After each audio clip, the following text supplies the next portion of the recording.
Hey,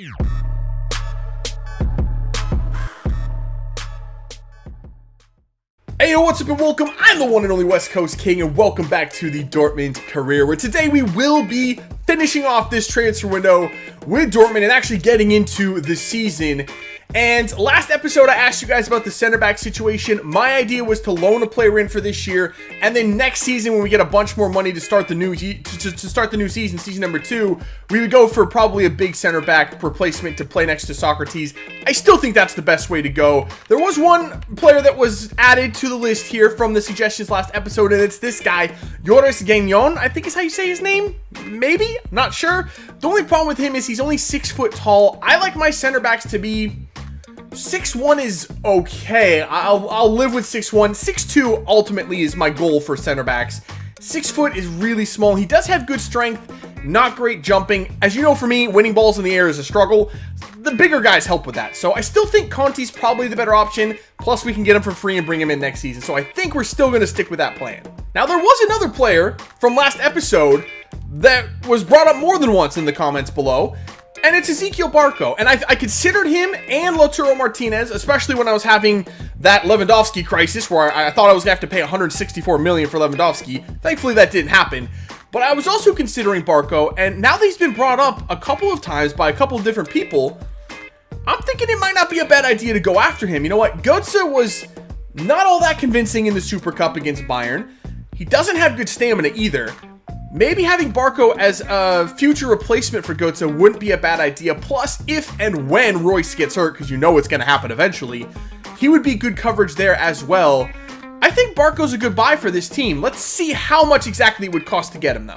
All right, so I'm going to start off with a £10 million offer. That might be a little bit low, but I've also thrown on a sell-on clause in there because I know that helps cushion it a little bit. So let's go ahead and offer 10 million euros for Ezequiel Barco. Probably not going to be enough to get it done, but we'll see what they say.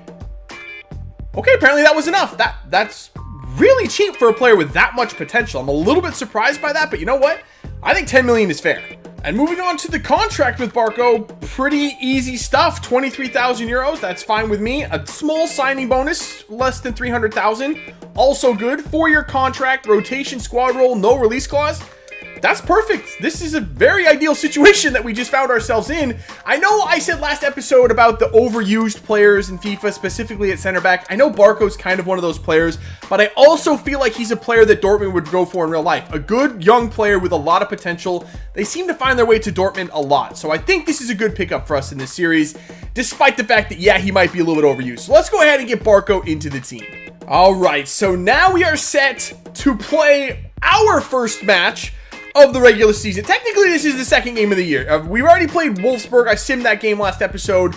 But this is Robert Lewandowski's return to Dortmund right here. We're at home for this one. I gave him the number 9 again. He was number 17. I almost forgot to switch it to number 9, but I went back and I switched it. So we're good now. He is the number 9. This is the exact same team from last episode when we played Bayern, with the exception of Lewandowski now plays for us. And we also put Barco on the bench in case we need him. I'm sure he will probably see some time eventually in this match. So, that is the lineup. Let's continue this start to the season. We're 2 wins from 2. We won the Super Cup. We won the first game of the year against Wolfsburg. Let's keep it going.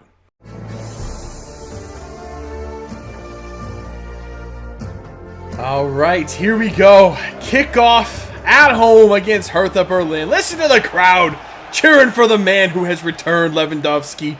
Oh, man, I'm so excited to get this going, man. Let's get him on the board early in this one. Here we go, Lewandowski. Oh, that was probably a mistake. That's okay. Sets that shot up for Götze. That wasn't even close. Well, it's okay. It's a good start. It's good. We're working on it, okay? We got to get reacquainted with everybody. Go. Oh, bad play there. Götze picks that off. Sergey over for Pulisic. Pulls it back. There we go. Nicely done. Beautifully worked. There is Sergey. Oh, my God. That was absolutely beautiful. I know he's offsides. I know that, but that was absolutely incredible. Was he offsides?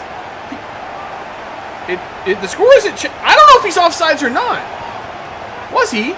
He definitely was not. I don't know why the score didn't... Yes, boys! That was even better than I thought. I thought he was offsides because the score didn't change. Okay, 1-0. That was absolutely lethal. That was incredible play from the team. Wow. Okay, 1-0 early. Oh, What a touch from Sergey right there. Sergey's coming forward. Sergey, the 4-star skills, slides it through for Pulisic. Pulisic looking for somebody in there. It's going to be Götze. Oh, wow, he hit the crossbar. I needed somebody to get into the middle. There was nobody there, but Götze almost made that work somehow. Sergey for Pulisic. Pulisic's just going to take this thing.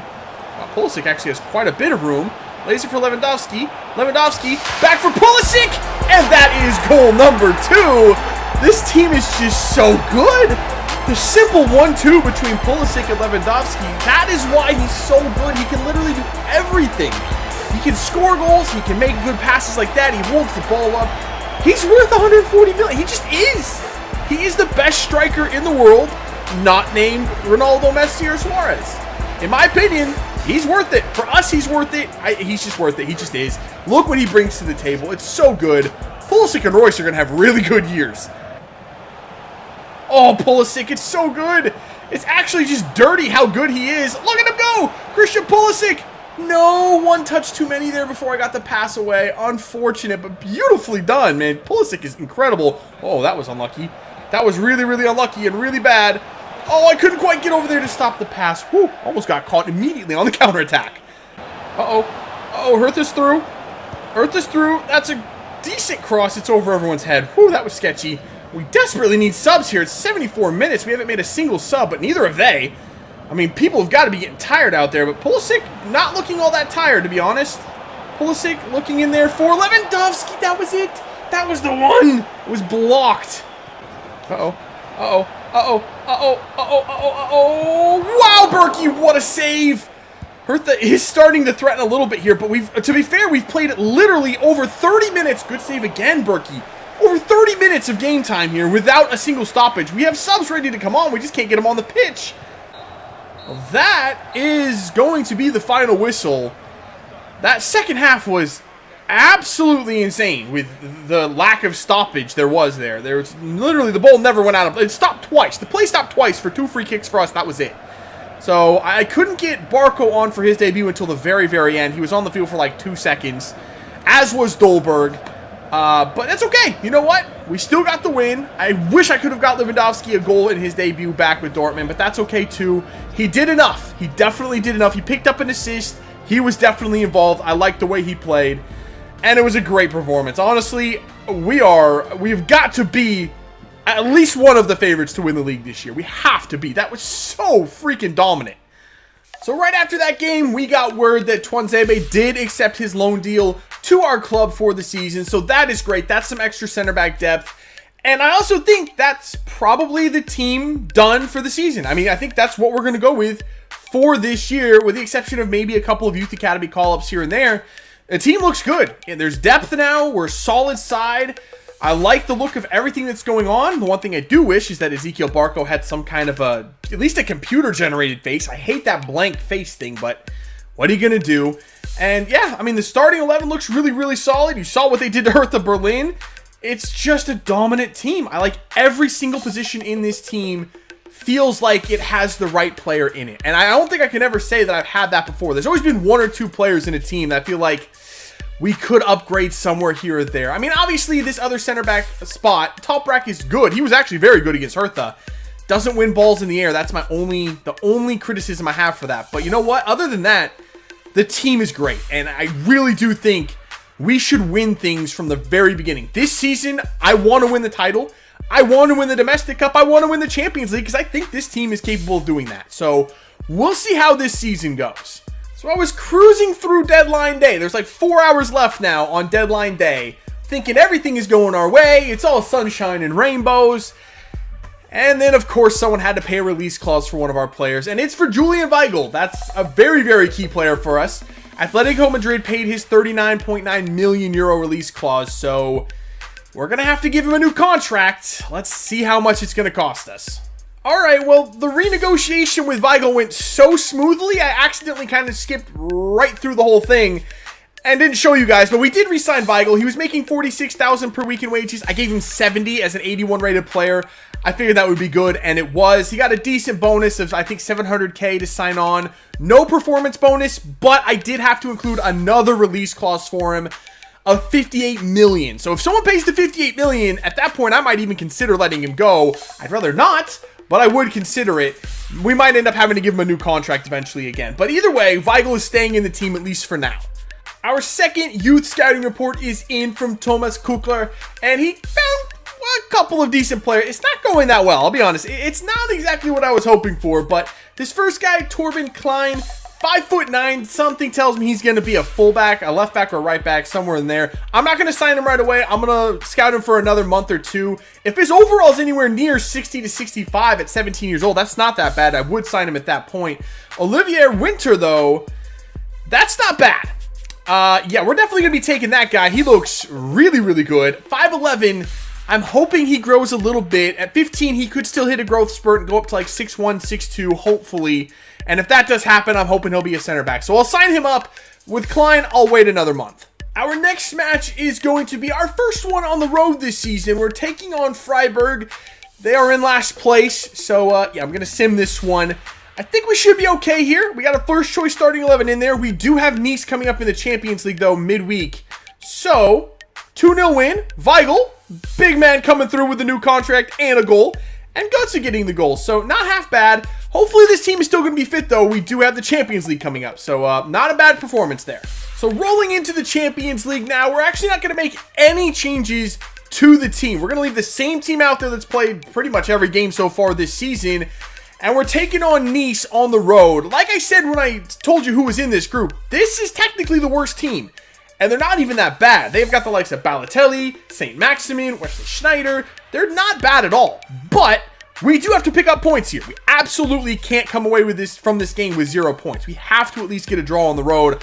I think we're good enough to beat this team, honestly. We should win this game. But we have to go out there and get it done.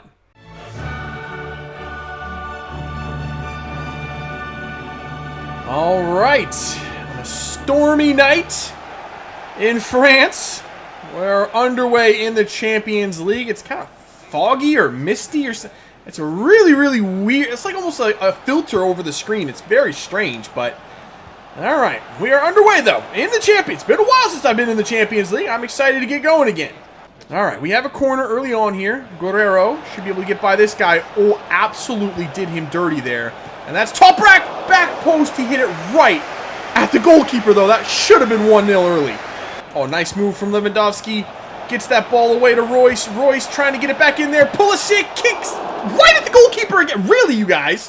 What is it with you guys on the back post hitting it right? That should be 2-0. I mean, we're killing this team so far. We just haven't gotten a goal. Sergey in there. Nice. Beautiful little play there. Lewandowski. Okay, takes it. Oh, my God, he missed. How have we not scored? We've had so many shots. It's 14 minutes in. We've had about 5 or 6 shots. Guerrero back in the middle. Nicely done. Götze. Nice little stop there. Lewandowski. What in the hell was that pass? I wanted it to go right here to Sergey. Sergey. Oh, the spin move was disgusting. Off the crossbar. Lewandowski win it. And it's in. There's the first goal for Robert Lewandowski. Freaking deserved a goal there. Unbelievable. Sergey hit the crossbar and it didn't go in. But Lewandowski is there with a great finish on that. That is not easy to finish that kind of a play where it's bouncing up in the air. You have to get the power on it to beat the keeper and the placement as well. But that's what $140 million gets you, or 140 million euros at least. It gets you goals like that. That's not a goal with very many players. Not many players can do that on that kind of a header. That was absolutely exquisite. And it is deservedly 1-0 in France. Guerrero tried to step up there. Oh, St. Maximin. He absolutely... Oh, my God. My fault. That was my fault. I absolutely bit on that move by St. Maximin with Toljan. And it just did the entire defense right there. Balotelli doing his best Rooster impression. What is that haircut? What in the hell was that? Götze in there for Royce. Nice turn. What a tackle by Jallet. And Royce is down. Is he getting up? No, he's not getting up. Man, it didn't even take that long, did it? First Champions League game of the season. Royce is down and he's not getting up. He has to come off. Oh, I shouldn't have cut inside with him. I've been so careful not to put him in those positions. That is absolutely horrific. Do I bring on Barco here or Yarmolenko? Honestly, in this situation, I'm going to bring on Yarmolenko. I'm going to swap Pulisic over to the left. That sucks, man. I didn't even have him for a month. Come on, boys. Defend this thing in the air. Beautiful, Weigl. Nicely done. Ball up for Lewandowski. Lewandowski, get that pass away. Yarmolenko has it. Brings it down nicely. Yarmolenko coming forward. Across for... Why was that pass so soft? He had Lewandowski in the middle, wide open. He just dinked it across. Lewandowski cuts it inside. Lewandowski, he's just... I'm going to have a shot. Oh, I'm definitely having a shot with Lewandowski. What a save by Cardinal. How in the world did he save that shot? That shouldn't have been humanly possible. Let's go. Last chance of the game here on this corner. Guerrero absolutely just destroys that guy. Ball in. There's Casper Dolberg. Oh. That would have been the most amazing goal to mark your debut in the Champions League for Dortmund. Wow. Oh, man, we left points on the field there. We definitely should have beaten Nice. I said we needed something from that game. We did come away with a point, but we were much better than that. We were better than them the entire game. We should have won that game. Too many wasted opportunities. Too many shots right at the goalkeeper. And to be fair to that goalkeeper, Cardinal, he made a lot of good saves too. There was a couple that I couldn't believe he saved, especially one on Robert Lewandowski. That's opportunity wasted right there. We needed to win that game. Well, more bad news. Marco Reus is going to be gone for 3 months with an MCL injury. That last game, man, that took all the wind out of my sails. I was feeling so good. Just on an absolute high. Everything is going our way. We draw that match and we lose Reus for 3 months. Alright, so that is where we're going to end this one for today. I just feel so deflated now, despite the fact that we haven't lost a single game here at Dortmund. Not in the preseason tournament, not in the Super Cup or this season or in the Champions League. All of those competitions haven't lost a single game. But losing Reus after we only got to play with Lewandowski for 2.5 games, that sucks so much, man. Though that was the duo of dreams. But we still got Pulisic. We have a lot of coverage for Reus. That's why we bought Barco, after all. So we have him, Yarmolenko, Philip. I mean, we have tons of wingers that can play. I'm not worried about covering that. I just want Reus. I just want Reus back in. He's one of my favorite players. I want him in the team. It's not going to happen for 3 months, so we'll have to make do without him. We are in 3rd place, though. 9 points through 3 games is not bad. We can draw level with Frankfurt if we win our next match. I think we take on... Is it Mainz next? We actually might play Frankfurt next. I'm not sure. We play somebody. And, yeah. And we also can take solace in the fact that Bayern's in 7th. So that's not bad either. So that's it for this one. If you did enjoy it, make sure to let me know by leaving a like below. Subscribe if you're new. I'll see you when we come back for some more Dortmund career. See ya.